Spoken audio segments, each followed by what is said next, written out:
Hello, everyone, and welcome to Multiplane Podcast. Today, we have a special podcast called Ty Hates Captain America.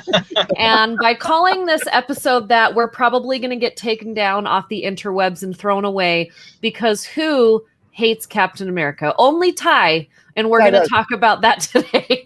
Just kidding. I'm Val. I'm Ty. I'm Jake. Captain America hater. I'm Tracy. We have Jake and Tracy from Movies That Make Us here today because we really just wanted to nail it into Ty why he was wrong because he hates the Falcon and Winter Soldier series on Disney+. Now, it's been a week since the last episode of the first season, so we have plenty of time. These spoiler alert, there's going to be a lot of spoilers during the show. Hector says hi. What's up, Hector? Sup, Hector. Sup, Hector. So we are going to dive deep into this series today. Now, if you have listened to any of our past shows or been here live with us, you know that Ty absolutely loved WandaVision. So before we get into this series, I kind of want to take a poll. Jake, what did you think about WandaVision? It was fine, but I didn't have any warm feelings or like of hatred or love for WandaVision. It was fine. Tracy? I thought WandaVision was incredibly creative, smart, and funny and emotional. I would rate that an A. I think it's a great series. Nice. And I'm kind of like Jake. There were parts of it where I was like, it was fine. There were parts of it that I really liked, but I really think that in every episode, there was a really amazing part.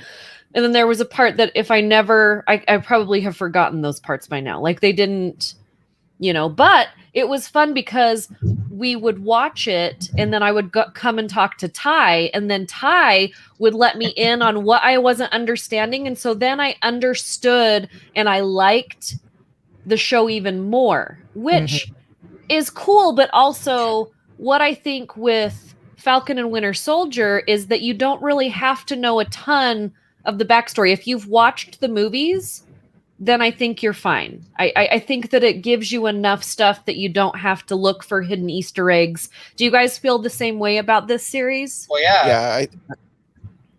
Go ahead, Ty. Sorry. I was just going to say, so that's the reason that because WandaVision had stuff for the comic book nerds, and it was more fun when Val would come talk to me about the stuff that she didn't notice.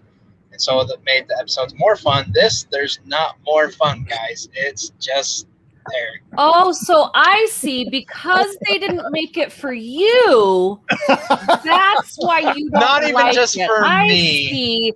I feel like you should be happy as a nerd that one, this storyline was even brought into a series, which I think we were lucky because people like me that didn't know about these comic books, now I'm going out and I'm looking for them and I want to read them. But I want to just make this perfectly clear. Without this show, Ty still hates Captain America. Like, it doesn't matter. He doesn't like Captain America. He doesn't like Black Widow. He doesn't like a Winter Soldier. Who else don't you like? He doesn't like apple pie. He doesn't like James Bond. I heard something about James Bond is not in the MCU though. Yeah. But tell everybody why. This isn't just going to be a pick on Ty. I just want to get these across so that as we get really deep dive into it, we understand. Ty, why don't you like this section of people? To me, it's really bland. I mean, and I say bland. It's bland for my tastes. Like, honestly, we're talking MCU. You have hundreds of stories to pull from. Even if you were to go, we're going to get more with it with the Skrulls coming involved and them, coming in with the government. And I'm going to be interested in that. But just this whole, it's bland to me. It's bland. Okay, so let me just dumb this down for everybody. He doesn't like it because there are no wizards. There's no magic. There's none of the big three. There's no magic in There's no wizards, androids. What's the third one? I don't know. This is your list. Aliens. No, Aliens. wizards, androids, or aliens. Yeah. There's none of that in this, so it's bland. Well, he's a sorcerer. All right, so now that we've gotten that out of the way, let's really talk about this series. Okay, so I think it was Infinity Wars when we really got introduced to this kind of might be bromance with Falcon Winter Soldier when they're in the VW, right? Yes. And I giggled so much when I saw that, and I just thought, oh, please give us more of this. Yeah. And do you think that they already knew at that point that they were going to give us that, or did they maybe spark from that? I think it came later, but I think they knew that they had something there. Okay. I don't think that they were like, we can do the streaming and we can build the TV series. But when they were like coming up with ideas, then it's like, okay, let's use this because this is good stuff. Yeah, I remember. I think the VW scene's actually in Civil War. Civil War. I'm so sorry. Yeah. Civil War. Thank you. Because I remember seeing it and thinking, I need a buddy cop movie with these two characters. Right. And sorry. when they yes, announced Civil it, War. I was like, absolutely, I want in on Falcon and Winter Soldier. I agree. I think they just had great chemistry off, from the get-go.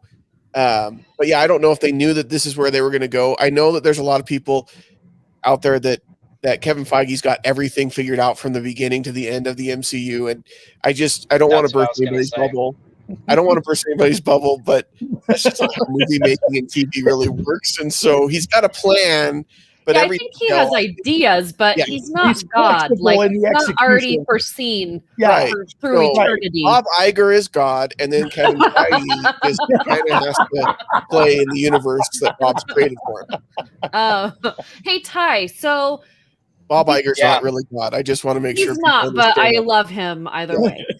He's at Disneyland right now, by the way, and I'm super jealous. But I wish I was just there. Right now. He was tweeting from Disneyland today. Yeah, let's all just clap the fact that today is the opening day of Disneyland. Wait times were like 20 minutes. Yeah. I know that's. Why am I not a California resident? I'm jealous. And there was so much news this week, but we'll get into news on a different episode because we have a lot to talk about today. But okay, Ty, with the comic books that they're pulling, because there's a lot of different stories that happen in this series. So we have the Winter Soldier and we have Falcon together, but they really do a good job with telling these stories that are actually from comic books, because were these two ever actually in a comic book together with just them, or are they telling series stories from other comic books and they just happen to be in the same world at the same time that they've now created? No, I'm pretty sure there's been standalones with Bucky and Falcon. Again, okay, my knowledge here is subpar to what I'm normally on with my, comic book background, but I'm pretty sure they had their standalone issues together. I don't know that there was a series though where both of them, like this particular story that they're telling of Sam Wilson getting the shield and becoming Captain America, they're taking from a bunch of different places. Right. And Bucky wasn't a prominent part of that story in the comics.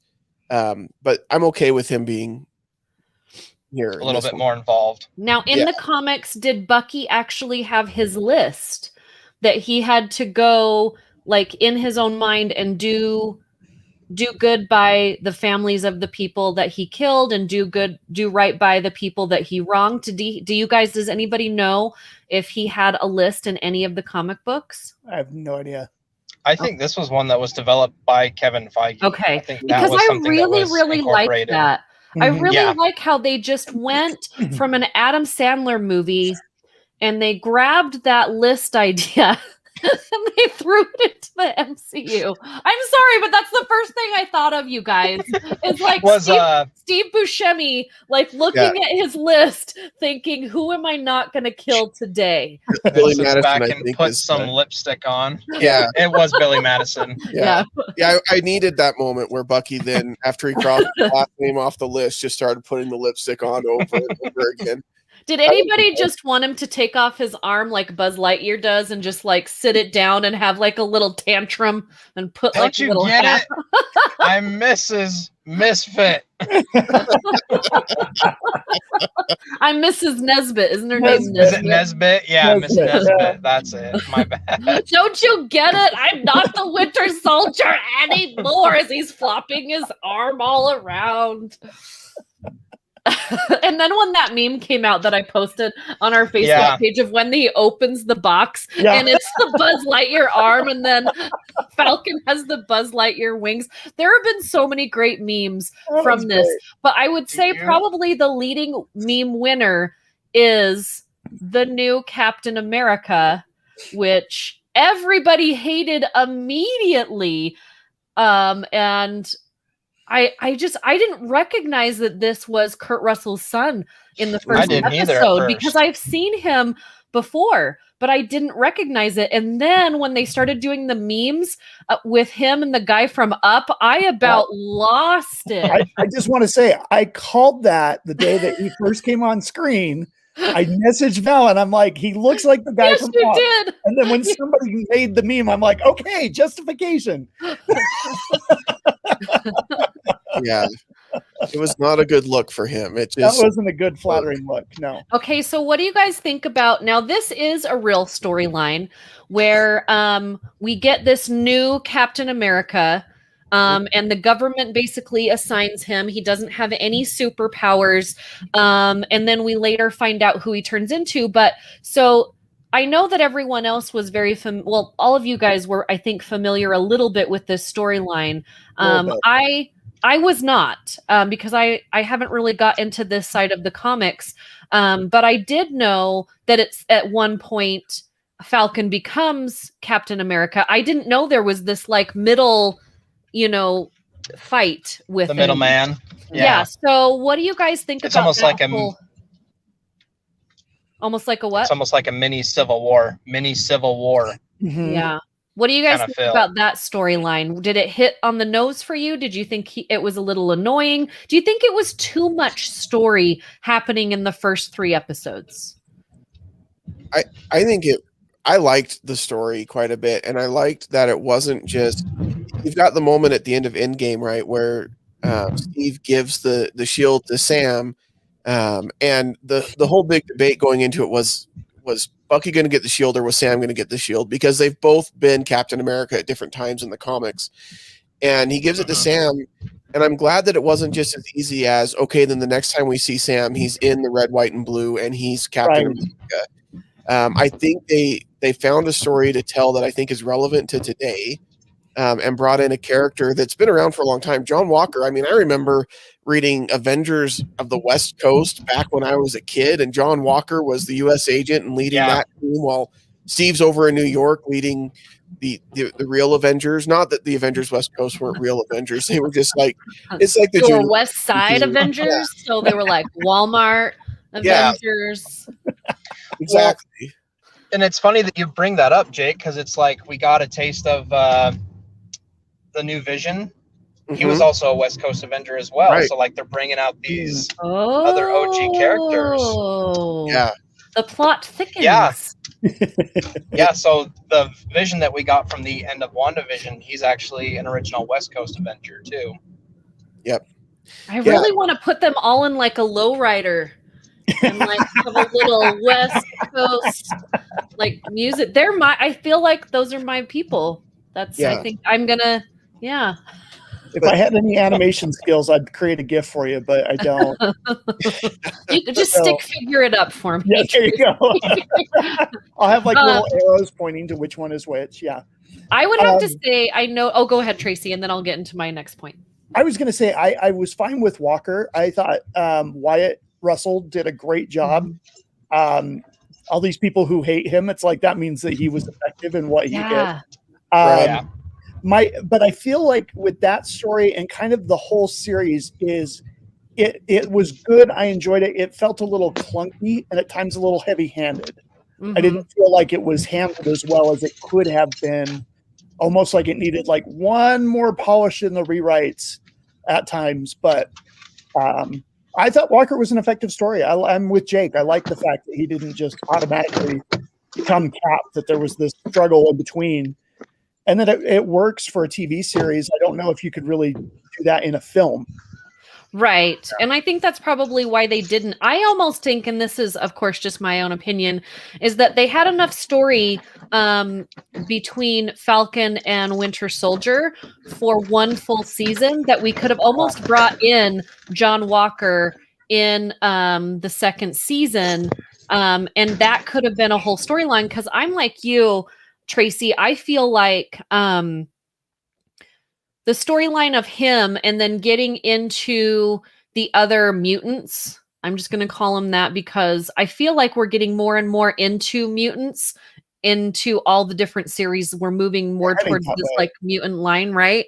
I feel like their storyline, we didn't really get enough of it. I feel like it was rushed at us. I did enjoy it, but I feel like I didn't really care that they were dying, because there was all of these cool characters I could tell were there around what's her name from Solo? Seinfeld. Oh, that character. I'll hold on my comments here. So go ahead and get into that one. I feel like her whole story and the people that were around her that were displaced from the blip that came back, that's a whole, like, that is a big story to tell. And I feel like they just kind of skipped across the top of it, and we were just supposed to care about them, when really for half of the time they were on, I was like, am I supposed to villainize them? Am I supposed to feel like something for them because they're displaced? Like, I couldn't understand where my feelings were supposed to be for them.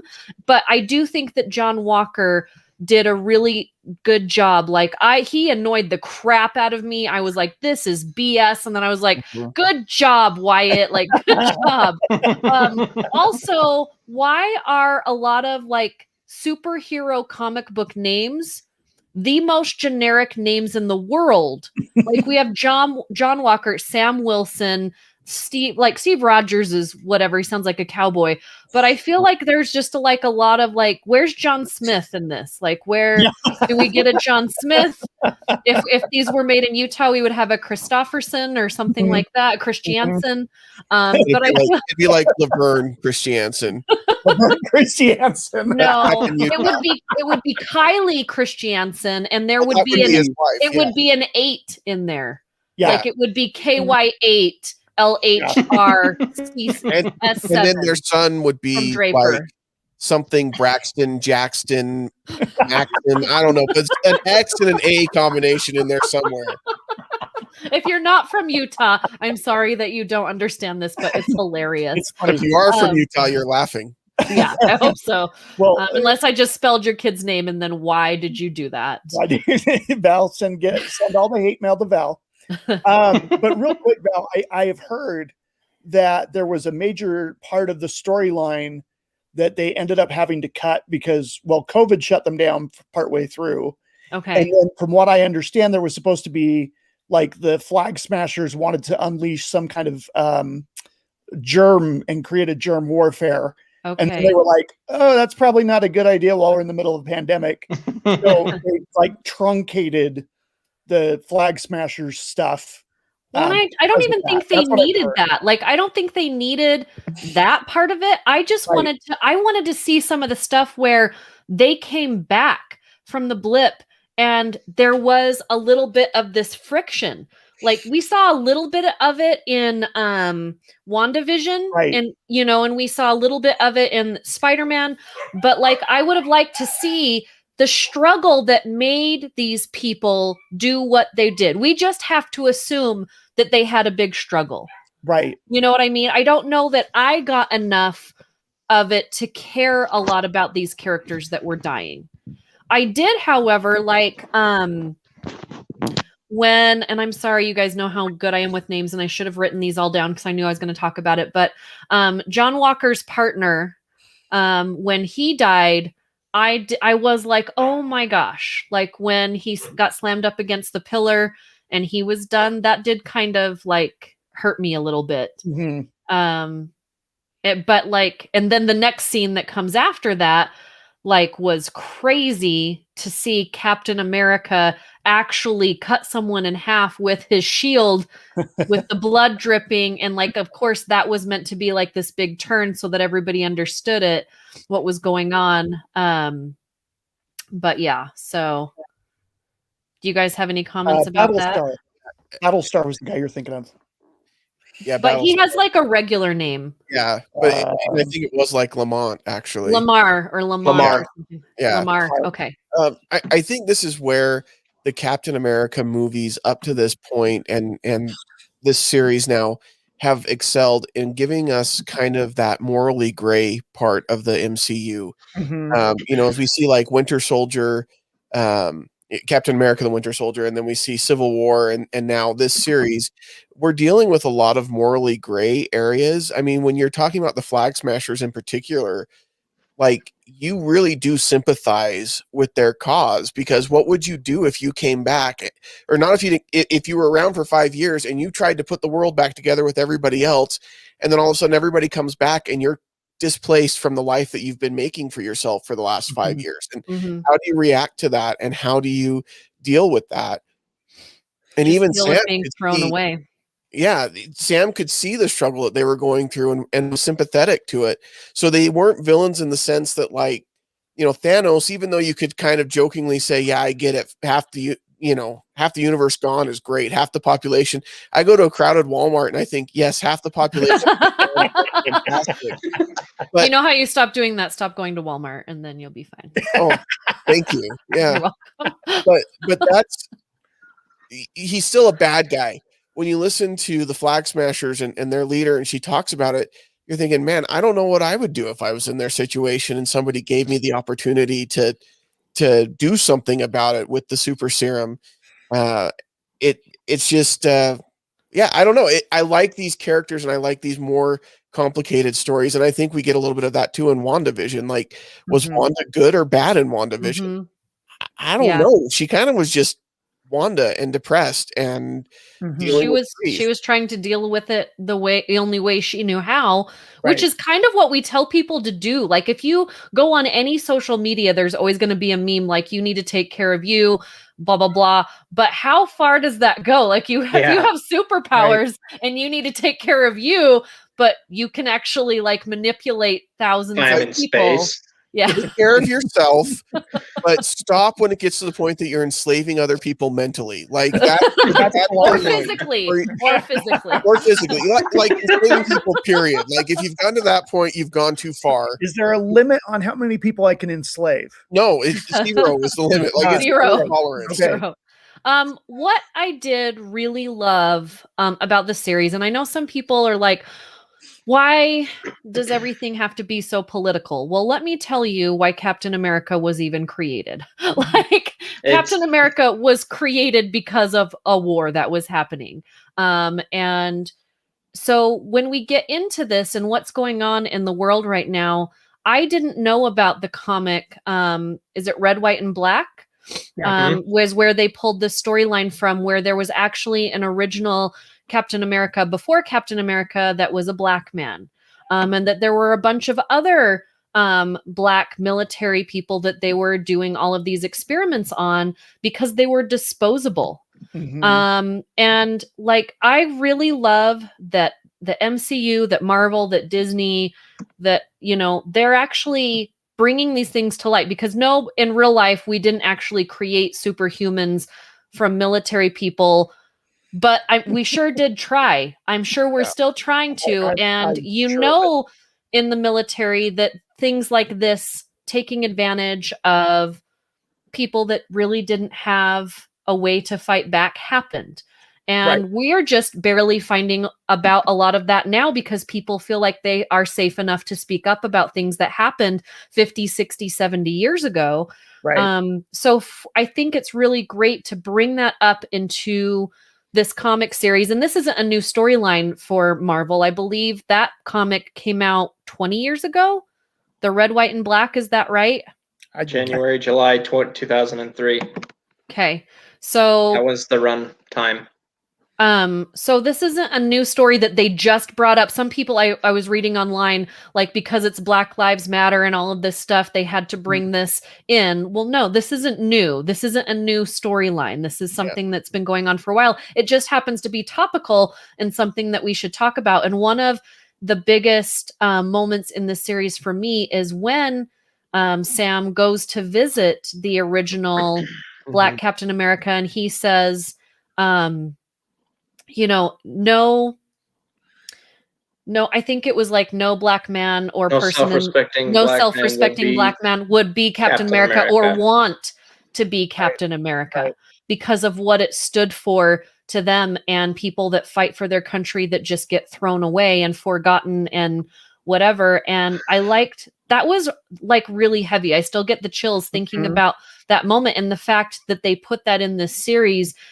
And then I really, really liked what Sam did in the last episode on kind of how to bring that back to it's what he believes. He understands all these things that are happening around him and that have happened before him, but he had to make his own choice that was right for him. And I really liked that whole like full circle. What do you guys think about that? And you've got the conversation between him and his sister Sarah, the future Mrs. Winter Soldier, when he says, if I was in his position, I would probably do the exact same thing and feel the exact same way. And she's like, are you going to let him determine what you're going to do? And I think that conversation and the conversation with Isaiah are two very powerful conversations, of course, that shape who he is once he becomes Captain America. Oh, and then you've got the conversation with him and Bucky too, because I read an interview with Anthony Mackie, and he said in that scene where they're doing the training with the shield, that's when he thinks that the character decided to become Captain America, is when Bucky says, I never thought about what it would be like to be a black Captain America. And that's what triggered, Falcon's decision to do so. I was really happy that they included this. I thought it was very brave, very topical. Again, it just felt a little heavy-handed at times. Like, I love the idea of Captain America's speech that he gives to the kind of the lecture speech at the end of the last episode. But it was like they were just hitting us with a hammer over the head, and it just felt a little too much at times. It's like it just needed a little more delicate touch. See, and I liked that it wasn't delicate. I liked that he just threw it out there and said everything that he needed to say, because I feel like we've been too delicate like this whole time. Maybe it just felt like you're exasperating the point. Like, we get it, we understand, and it just kept hitting it home. But I think it's because he's saying it louder for the people in the back. And that is absolutely probably true. Absolutely. You can say something, but if you don't say it 8 times, most people won't hear it until the 9th. So Ty, is there anything about this series up until this point that you're like, okay, like I like some of where the story is going, even if these characters aren't your favorite? Was there something that stood out to you, or any characters? We haven't even gotten to the villains yet, really. Right. We've gotten to the ones. The best part of this series is all right, so let's talk about Zemo, yeah. But no. So a moment that stands out to me a lot, and it sucks that it had to take all 6 episodes right down to the very last 5 to 3 minutes of this, was when your new favorite character, Valentina, is that her name? Or she says, hey, with the way things are about to get, we're going to need more than just Captain America. Yeah, I think she says that things are going to get really weird. Things are going to get weird or interesting. And I really love that I'm just going to say it because, I like to, spew and vomit this. Yeah, it's mutants. Do it. Mutants are coming hard. And that's where I think she already knows. She already has a division that's possibly hunting them down. For all we know, she is part of the new. What do I want to say? Do you think she's part of the Thunderbolts? Not the Thunderbolts, which that's coming next. I think she's going to be a part of the. I'm going to hate myself for not knowing the name of this right now. The robots that hunt down the mutants, the Sentinels. Terminators? Sentinels. I think she might be a part of the group that's basing with the Sentinel program and like hunting mutants down and testing on them. I think she's just getting her hand ready because now she has a super soldier at her beck and call. It might be mutants. I think I'm leaning more toward Thunderbolts or Dark Avengers because you've got now at the end of both of these series, you mentioned Vision that we get at the end of WandaVision, the White Vision, and now we've got John Walker as U.S. agent, and I just feel like they're building a government-controlled Avengers team. Oh, we're getting Thunderbolts like we have. We have She-Hulk coming out, so we're gonna have what's his bucket, Thunderbolt Ross. Yeah, we're gonna have the Red Hulk coming There's really a superhero called Thunderbolt Ross. Well, no, he's already been in the MCU. Yeah, he's the general. Yeah. You know, the very first Hulk movie. Thunderbolt's his love interest. The Edward Norton Hulk movie. Yeah, that I've tried to just layer so many things on top of that movie. He's also the one that comes to him with the Sokovia Accords. Yes. Oh, okay. But that's his real name, Thunderbolt Ross. That's his call sign in the military. He's got a real name, but it's not. Still, that's his superhero name, Thunderbolt Ross. No, his superhero name is Red Hulk. Red Hulk. He becomes the Red Hulk. Yeah. Okay, because I was just thinking, like, we've got some real redneck superhero going on here. Not that there's anything wrong with rednecks. You guys can have your superheroes too. There is a team called the Thunderbolts. Right, but there's not a Thunderbolt Ross. There is technically Thunderbolt Ross. Oh my gosh. He doesn't do that though. Can I be Stretchy Pants Val? Like, can that be my superhero I already name? thought you were Stretchy Pants Val. I thought that was your superhero name. I'm actually wearing real pants today. I think you need to decide on your alias already. I mean, Stretchy Pants Val, Spider Val. Like, we're getting too many on the list. I have never said I'm Spidey Val. I like Spidey Val. Spidey Val. Spidey Val. So yeah, there's that last section that I really like where it's leaning, and yeah, Jake might be right. It might be opening up for Thunderbolts. It's up to speculation right now. I want it to be the mutants, Ty. I want it to be the X-Men and the mutants. I want them to be mutants. Ty has been talking about mutants for a year. Like when we were in WandaVision, mutants. Like that's all. But it's all there. I think he gets paid for like how many times he said mutants during our last I get paid year to of talk about podcasts. mutants. I get paid to dress about mutants. Like. I think one of the biggest disappointments about WandaVision for me was it felt like the whole thing was this big catfish for fans. Like, yeah, they brought you along and like, yeah, there's going to be mutants or kids are going to be, and then nothing. There was nothing at the end, and I thought that was. See, I think that was a hint that the reason why she and Pietro survived the experimentation was because there was already something in their DNA, and I think that's where the mutant stuff comes from. Yeah. Okay, and we hint at that. The only reason I keep spewing mutants is because you guys will talk about this in 15 years when Kevin Feige finally has another. Really old.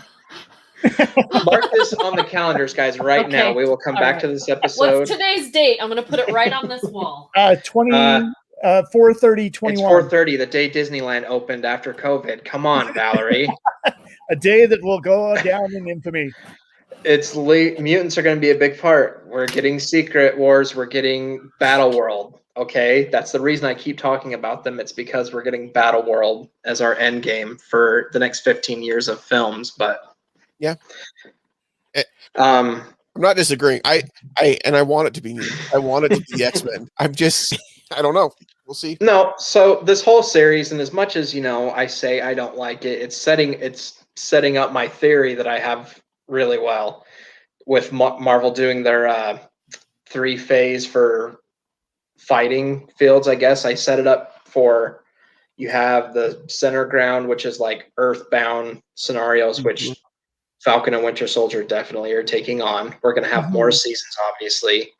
You have the Skrulls appear at the end of WandaVision, so we're getting our galactic fights, and then obviously the supernatural is going to be the underworld stuff that's going to go on. So this whole series just supports my theory that we're going to have like 3 different spheres constantly revolving around each other and interlinking. So yeah, that doesn't surprise me.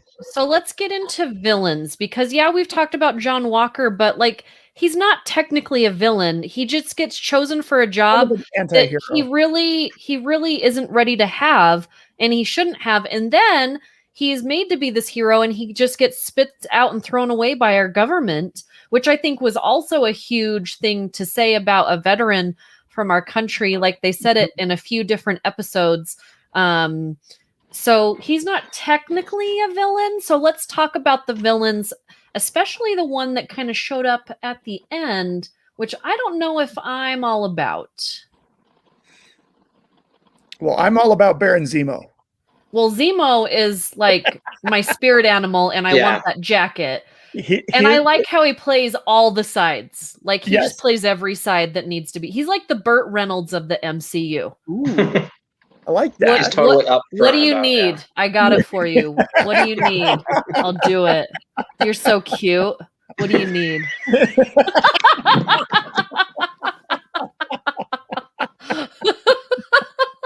Look at my fur. Don't you think he's the Burt Reynolds of the MCU? Yeah, now that you mention it, I can't think of anything else.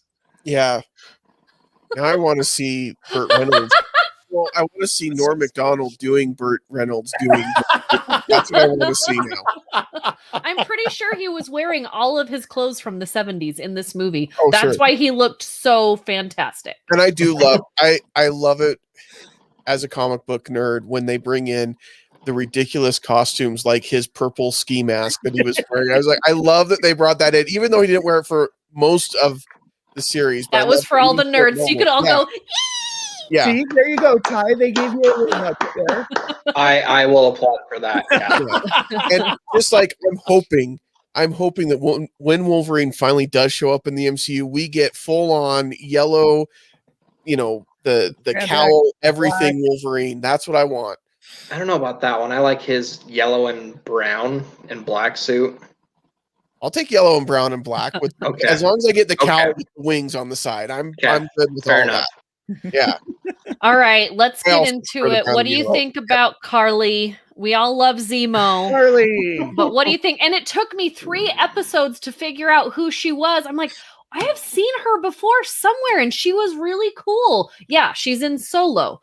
But it took me 3 episodes to figure it out. So, all right. So what do we think about Carly's character? She's not really a villain, but she is, because she's fighting all the heroes. She was kind of bland to me. Like you said, Val, they didn't give her enough of a background to really justify her actions. They kind of wanted to make her an anti-hero and somebody that's got shades of gray, like Jake had mentioned earlier, but they just didn't give us enough time with her and enough of what happened during the time that, we had the blip. So I felt like it was kind of an unnecessary character. I just didn't feel like I was ambivalent towards her. I think she was a means to an end. Uh-huh. So for Tracy, she was more like 48 or 49 shades of gray, not quite 50. She was 32 and a half shades of gray. She's just young and little. When Jake is doing a 50 Shades of Grey joke, I have to applaud. Yeah, I just feel like I don't know why they picked her to be the leader, why they were following her, because I don't feel I didn't feel from her that she was kind of the Kylo Ren of like this, because she had way too many feelings. She showed all of her feelings, and I'm not saying that like leaders can't have feelings, but I didn't understand why they were following her. And then as she started falling apart towards the last 2 episodes, and people were like looking at themselves like, why are we following her? Like, she's not making any of the decisions that she said she would. She's not following what she said we were all about and what we were going to do, because she wasn't strong enough to be a leader. When you mention that, I feel like this series had way too many moments of the bad guys all looking at each other, wondering why they were doing what. Like, there were a lot of those moments. Like, why are we not eating noodles right now? Overdone, actually, thinking about this series. I've been turned into a cow Can I go home now? Yes, you're excused. So I unleash on Carly. Let's go. Okay.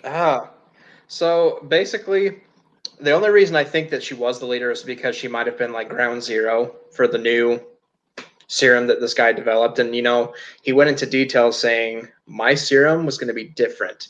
No machine, no, bulk up and be super physique. Like you were camouflaged. You looked normal in every way, but you had superior senses to everyone else. Again, I think, I wasn't a fan of her.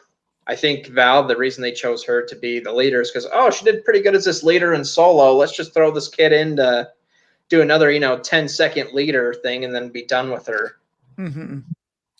Yeah, I think the actress was fine. I think the character, and it's nothing to the actress. It was the writing and the way that her story was portrayed, because I feel like we just kind of peeked in at different moments, but we never got enough to be like, yes, or like yes, I want you to win, or boo, I really want you to die. Like I didn't care either way what happened to her.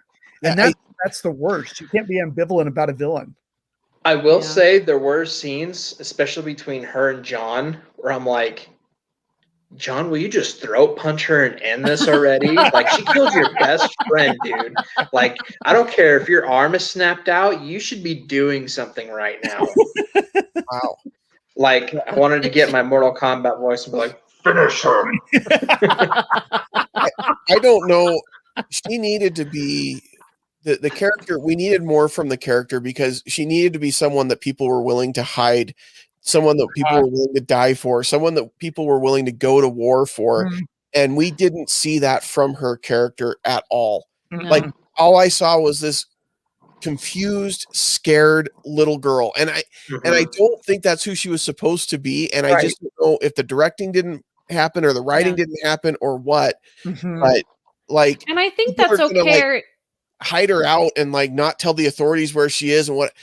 Nobody's gonna do that for her. It's gonna be like, why are we listening to her? Let's sell her out, especially when she starts killing people. Like totally when you watch Captain America, it just wasn't realistic to me because I feel like there were more people in her posse that were stronger mentally that could have like overthrown her, but for some reason she was this like, golden person that they all wanted to follow. And I just didn't get it. Every episode she came on, I was like, okay, today's going to be the day that like, I get it. Like I was always excited for like some aha moment where I was going to want to follow her to the ends of the earth, and I never got there. So I'm with Tracy.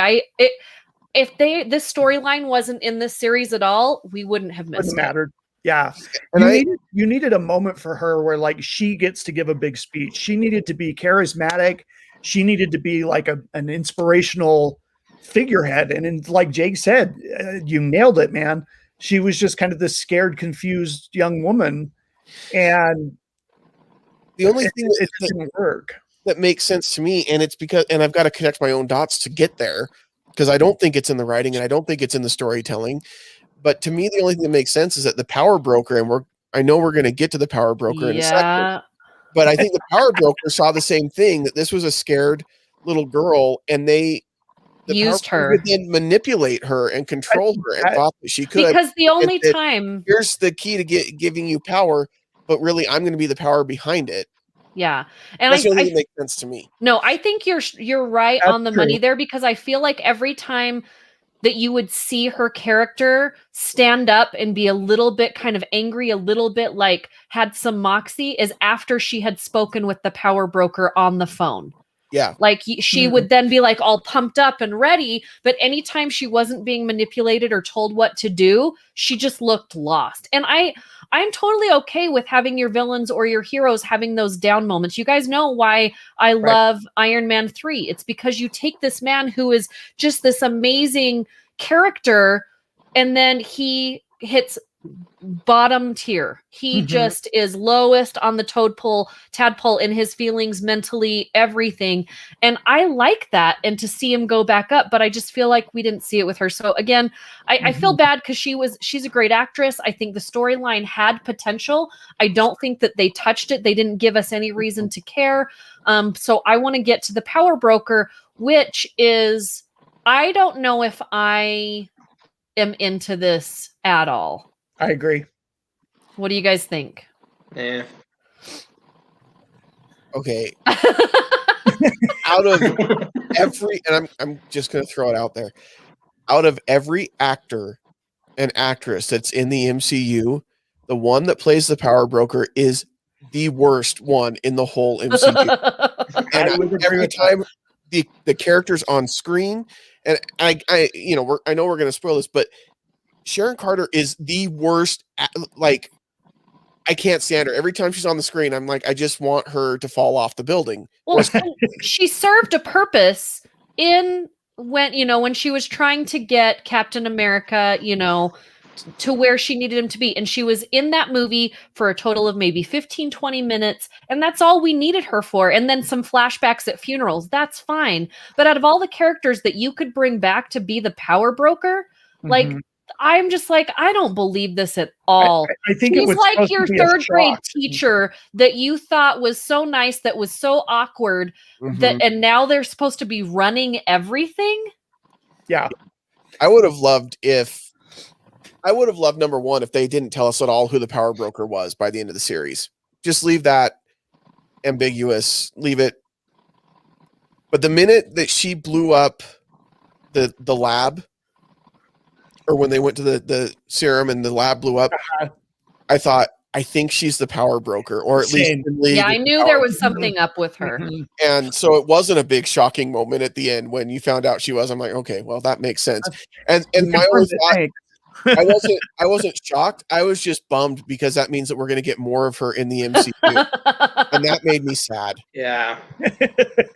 Yeah, I really hope that sometime between now and when the next season comes, like, she can really amp it up, because I think she's pretty. I think that she served a purpose in the movies that she was in. I understand why they would make her the power broker, because there is an emotional line between the Carters and, Captain America and all of that, because nobody would expect a Carter to be the bad guy. I get it. I understand totally. Theoretically, it works. But they have replaced actors and actresses before in the MCU. Why did they think? Was it just budget?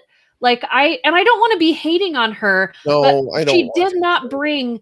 She just like Carly. She did not bring what I needed. It was bland. So I'm hoping. I'm crossing my fingers that when we get to the next time where we see her as the power broker, like, she can really, she needs to, like, go take some Zemo lessons, because Zemo can be on your team.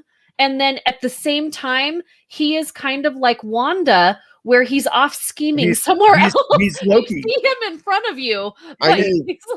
He's like Loki, where he's 10 steps ahead of you. And just like Loki, I need a Zemo series now. Like, I just want to see him scheming and doing whatever, and I would love it. Well, and here's the thing. So Emily Van Camp, who is Sharon Carter, who's probably a lovely person. I don't want to make it sound like I hate her. I just but the MCU. So here's the thing. You hate Cart, but you hate like Val said, she's in the other films for like 15 minutes. Now she's playing a much bigger role in this series. And then you have Julia Louis-Dreyfus, who comes in for like a minute and a half, and instantly you're like, I like you. I want to know more about you. I'm intrigued by you. And at no point did I ever feel like I want to know more about Sharon Carter. Yeah, I agree. And her character, Julia Louis-Dreyfus's character, is going to be so much fun going forward. And it's going to be like Jeff Goldblum on exactly. Yeah, I literally was laying in bed watching it, and it's toward the end of the episode, so I'm like, all right, I'm going to be going to bed soon. And I like jumped up and I'm like, no way. And then Dave's like, what? And I'm like, Julia Louis-Dreyfus. He's like, she's from like Seinfeld, right? And I'm like, shut your face. She's amazing. Yes, she's from Seinfeld. Get out! Get out! And she just pushed him off the right bed. out of the bed. Yes.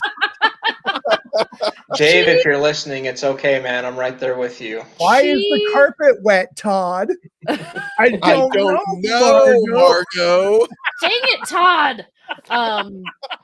No, I thought this was so smart. There were rumors that she, like months and months ago, that somehow she would be joining the MCU. I did not expect this. And when she came on screen and then she was this just dynamic character, one, I thought of her as a person. She's been battling cancer. She's a rock star. She's one of my favorite female comedians, actresses, just people. And then she says who she is, who I vaguely know who this character is in the MCU because of a panel I was on at FanX last year. And so then I looked in on her and I'm like, this is an awesome person we need. So I kind of knew who she was. And then she's like, and call me Val, but don't really. And I'm like, yes, yes. And then she hands the card. And then the lady's like, there's nothing on this. Yeah, because you don't call me, I call you, boom. And I'm like, that's my new life. Like, this is who I am now. Like, and it got really awkward for us because we have no idea what to call you now. Because we can't call you Val. Because, like, when he does it at the end of the 6th episode, and he's like, okay, Val. And she's like, no, don't call me that. Don't call me that. So I don't know what we're going to do. Just don't call me. I just show up, and then you say hi. I guess the other thing that was pretty cool is when she shows up, because then, yeah, if you guys know anything about her background as a character in the Marvel Universe, I'm really thinking that we're going to get a U.S. agent. He's going to be U.S. agent for a minute, but it progressively leads to him possibly becoming like Captain Hydra, or the cap that supports Hydra. I think that's something that we can get down the road. And that is something I will actually be, I'll give you a little excitement on that. So if it happens.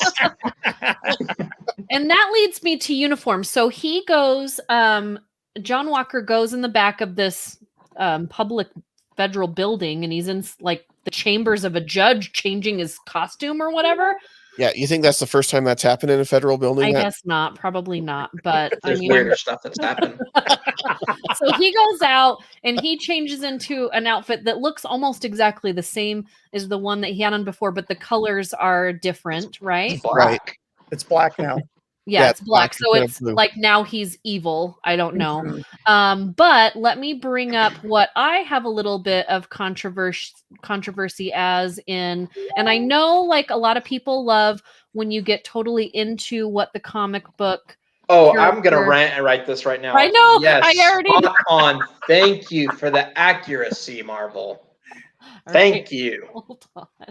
Couldn't give us much with this series, but you gave us something. All right. Let me make sure I'm sharing the right screen here. No, I'm not. Hold on.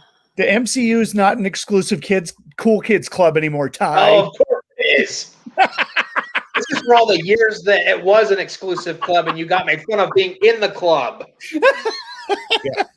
I don't know if I would classify the years growing up where I read comics and got made fun of for it as being part of the cool kids club. But exactly, see now, Jake, that's why. But see now it's cool though. Oh yeah, now it's cool. Yeah, these kids. Yeah, now, these days.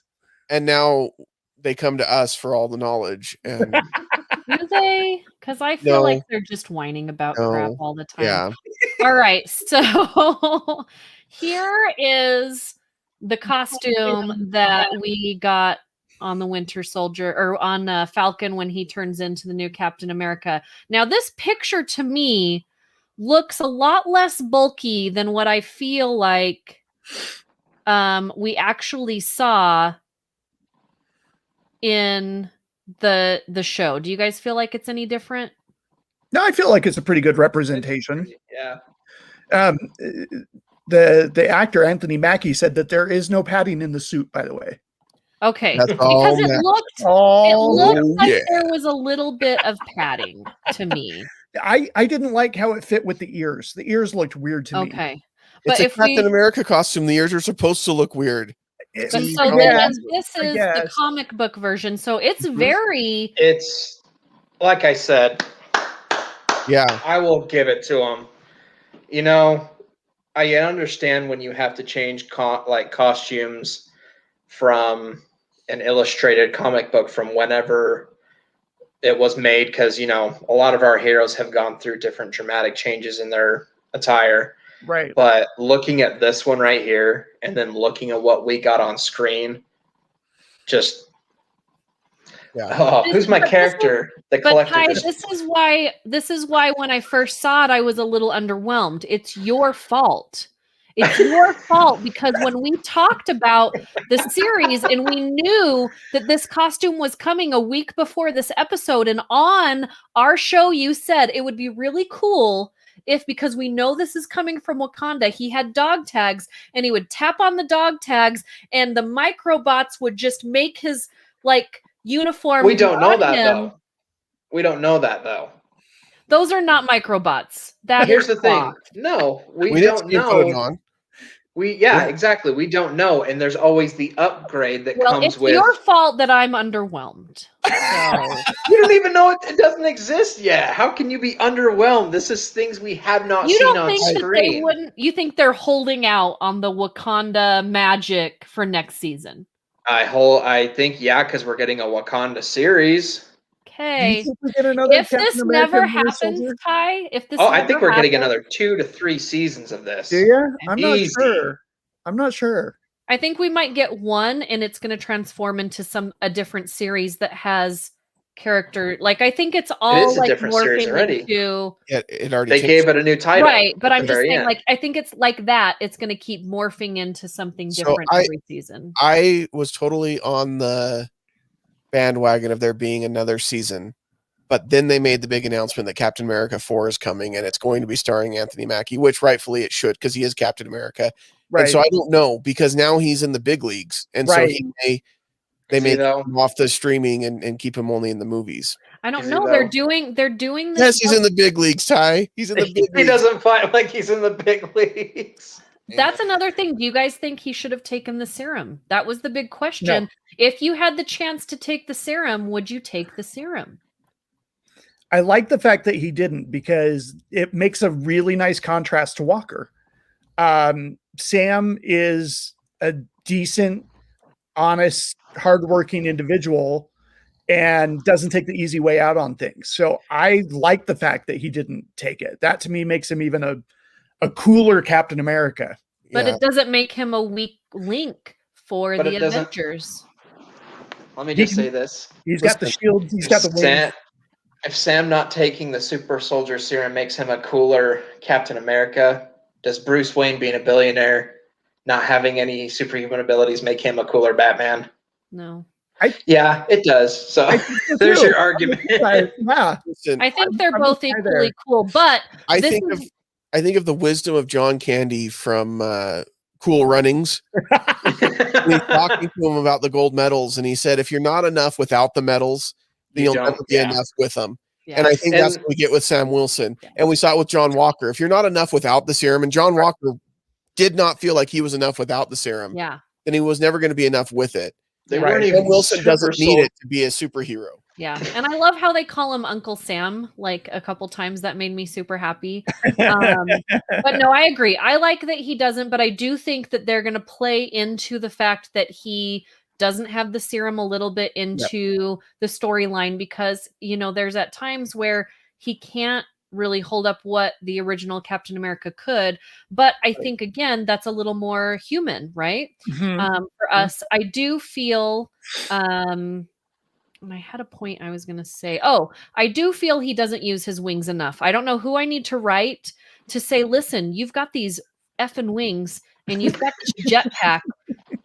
Why aren't you cutting people in half with your wings? I don't know who- understand I why don't know your who- Hey, wings can don't I just shoot knives. support Why my- don't your Mortal wings Kombat have has knives? changed. Mortal Kombat has changed Val to a whole different level. I don't know who Hey. you need to write for that, Val, but that's exactly how you should start the letter. Why don't your wings Here, cut people in Kevin half? Here, Kevin Feige, you've got these effing wings. Why use are they them. being used to cut people in half? Listen, And Val, Feige. you're supporting Wrap it my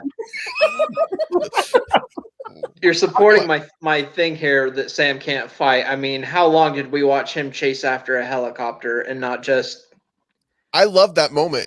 I love that Well, moment why because couldn't we go, oh hey, you can fly. I'm gonna shoot this guy in the head and you just grab the wheel, okay? 1, 2, 3. I Done. loved it We because watched him get trashed.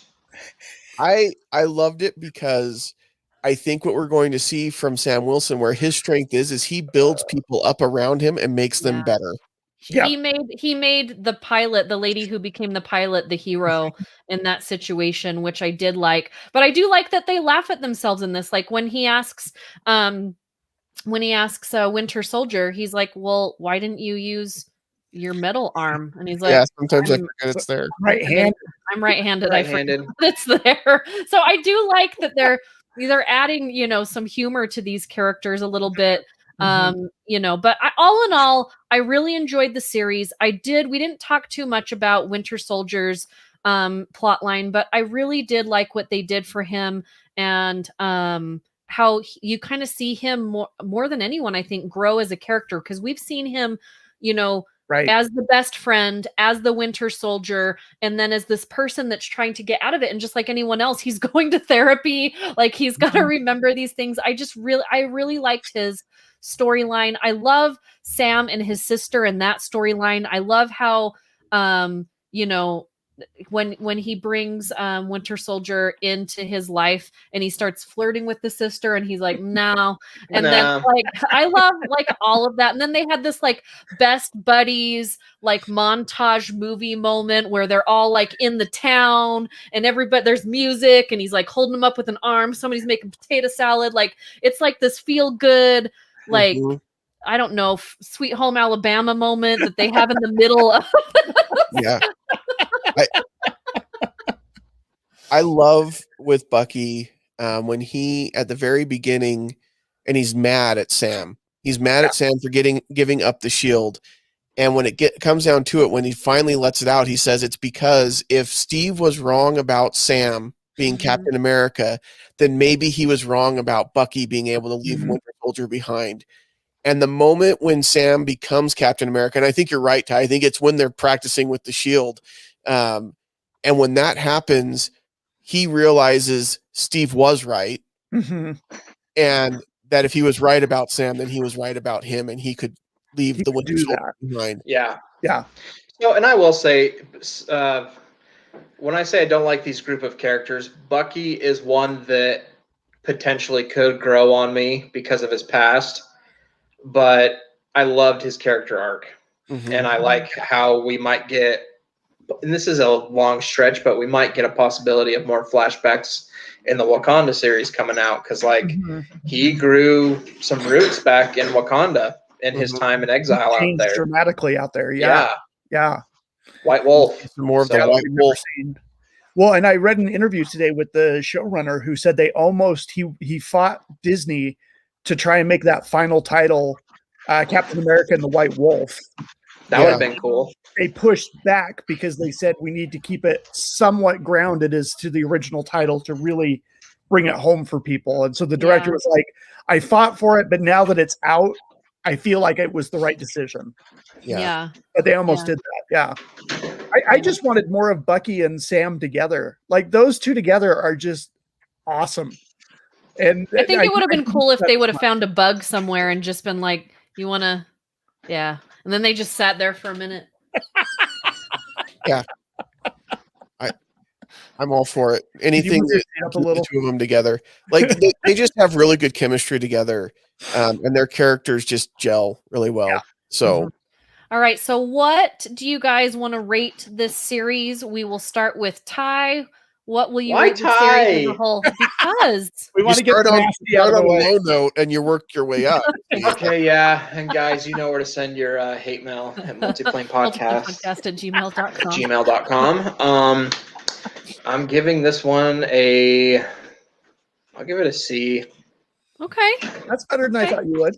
That's don't push me. I'm leaning on a C-. No, C is good. C is good. Tracy, how about you?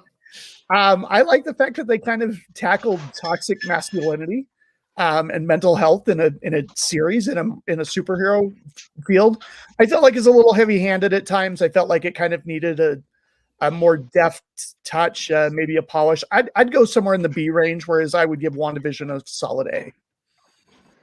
Jake? I think for me, there's a lot that I really love about this series. I love the Captain America series in general. I love those movies are probably my favorite Marvel movies. So I was excited about this series from that standpoint. I think Anthony Mackie as Sam Wilson is fantastic. I think Sebastian Stan is wonderful. I wanted more from Carly. And so I think because of that, that brings it down to a B plus for me, where it could have been an A, especially when you get the hero shots at the end of Sam as Captain America. Yeah, I'm right there with you. I give it a solid B. It would have been a higher grade if the villains would have been villains, if they would have had a solid storyline, if the villains, would have been more dynamic, because I really just feel like it just didn't hit the mark right there for me. But there was a lot about this series that I really liked. And I do feel like, this was a really good series to go along with WandaVision, even though they're very, very different. I think they did a good job. I think they did a good job for me is going from something way supernatural and then coming into the real world, because they do that in the movies as well. And it's kind of like this palate cleanser. Okay, we've got this huge supernatural abilities, but then remember there are people here down on Earth that are all affected by this. And then they're going to jump us right back up into supernatural with Loki. And so, I think that the way that they're setting these up with supernatural, natural, supernatural, and then we're going to get, galactic because with Doctor Strange, we're going to get everything. Like there's going to be so much in that movie. It's just going to be a brain stew, and I'm so excited for it. But we will be talking about Loki because it comes out, I believe, next month. June 11th. June 11th. We do have Black Widow that's also coming out in July. So that brings us kind of back down to grounded real world again. And so I will just say that I will go and watch that with you guys, and I will have positivity the entire time. I promise. Because I told you had to. No, I would, just to be courteous. And then when I'm safe here in my room by myself, I'll break it down and tear it apart. Getting in the theater just like. So every time, every 10 minutes, you'll be looking over at me in my seat like, I've never seen that color of red before.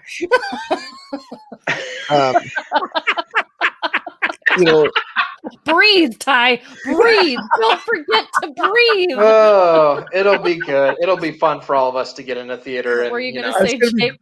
Good time.